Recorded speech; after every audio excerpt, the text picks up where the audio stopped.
ایک دن امی نے کہا کہ آج رات آنٹی کے گھر جا کر سو جاؤ۔ میں نے تھوڑی ہچکچاہٹ کے بعد ان کی بات مان لی اور اپنے چھوٹے بیگ میں ضرورت کی چیزیں ڈال کر آنٹی کے گھر چلا گیا۔ آنٹی بہت خوش ہوئی اور میرا خوب خیال رکھنے لگی۔ رات کا کھانا کھانے کے بعد سب نے مجھے آرام کرنے کو کہا، لیکن میں جیسے ہی لیٹا مجھے یاد آیا کہ مجھے سونے سے پہلے دودھ پینا ہوتا ہے۔ میں نے آنٹی سے کہا، مجھے دودھ چاہیے۔ آنٹی نے ہنس کر کہا، رات کا کھانا کھا لیا ہے، اب دودھ کی ضرورت نہیں ہے۔ لیکن میں اپنی ضد پر اڑ گیا۔ آنٹی نے سمجھانے کی کوشش کی، مگر میں نے کہا، امی کہتی ہے دودھ پینا ضروری ہے۔ آنٹی نے میرے لیے دودھ گرم کیا، لیکن دودھ تھوڑا سا کھٹا تھا۔ اب میں نے مزید ضد شروع کر دی کہ دودھ میٹھا ہونا چاہیے۔ آنٹی نے کہا، گھر میں تو راشن ختم ہوا ہے، چینی بھی ختم ہو گئی ہے، اب میں تمہیں کہاں سے دودھ میٹھا کر کے دوں؟ لیکن میں اپنی ضد پر اڑا رہا۔ میں نے کہا مجھے دودھ میٹھا ہی چاہیے۔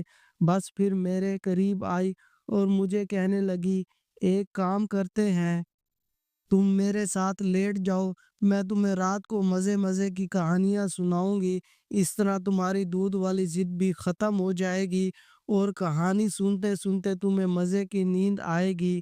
میں نے آنٹی کی بات مان لی اور میں اس کے ساتھ لیٹ گیا۔ میں پہلے آنٹی سے تھوڑا فاصلے پر سویا ہوا تھا، تو آنٹی نے مجھے کہا، میرے زیادہ اور قریب آ جاؤ۔ میں نے ان کی بات مانتے ہوئے آنٹی کے قریب آ گیا۔ آنٹی نے مجھے کہانیاں سنا رہی تھی، لیکن مجھے کہانیوں میں مزہ نہیں آ رہا تھا۔ میرا خیال اس دودھ کی طرف جا رہا تھا کہ میں نے دودھ پینا ہے۔ ایک دفعہ پھر میں نے آنٹی سے کہا کہ نہیں، میں نے دودھ پینا ہے، اور پھر آنٹی غصے میں بولی، میں تمہیں کہانیاں سنا رہی ہوں، تمہارے ذہن میں ابھی تک دودھ پینے کی ضد ہے۔ جب میں نے زیادہ اصرار کیا تو آنٹی نے اپنے فٹ بال نکالے اور مجھے کہا، لو جتنا دودھ پینا ہے پی لو۔